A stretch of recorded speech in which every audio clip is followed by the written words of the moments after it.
तुलसी विवाह के दिन शालिग्राम पर गंगा जल का छिड़काव करें और रोली चंदन का टीका लगाएं। तुलसी के गमले में ही गन्ने से मंडप बनाएं।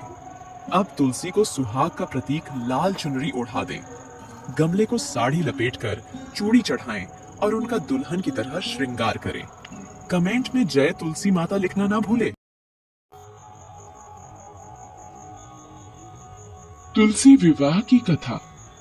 देवउठनी एकादशी के दिन भगवान विष्णु पूरे 4 महीने सोने के बाद जागते हैं। भगवान विष्णु को तुलसी बेहद प्रिय है। बिना तुलसी के भगवान विष्णु की पूजा कभी पूरी नहीं होती है। कहते हैं कि तुलसी दल अर्पित करने से ही श्री हरि को प्रसन्न किया जा सकता है। जो लोग देवउठनी 11 के दिन तुलसी का विवाह संपन्न कराते हैं, उनको सभी प्रकार के सुखों की प्राप्ति होती है। कहते हैं इस दिन तुलसी विवाह की कहानी अवश्य ही सुननी चाहिए। आइए सुनते हैं तुलसी विवाह की कथा।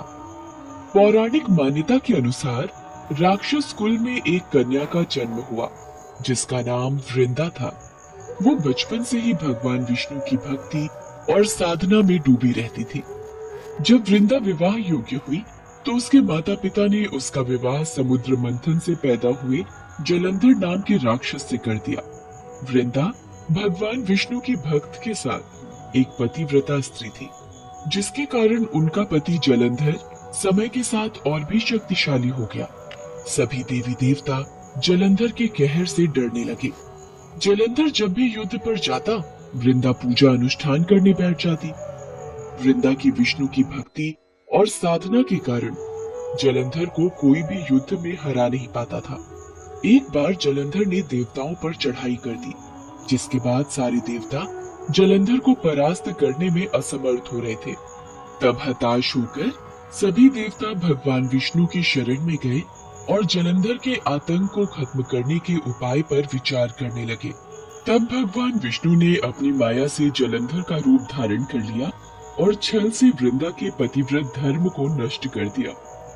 इससे जलंधर की शक्ति कम होती गई और वो युद्ध में मारा गया। जब वृंदा को भगवान विष्णु के छल का पता चला तो उन्होंने भगवान विष्णु को शिला यानी पत्थर बन जाने का शाप दिया। भगवान को पत्थर का होते देख सभी देवी देवता में हाहाकार मच गया। फिर माता लक्ष्मी ने वृंदा से प्रार्थना की।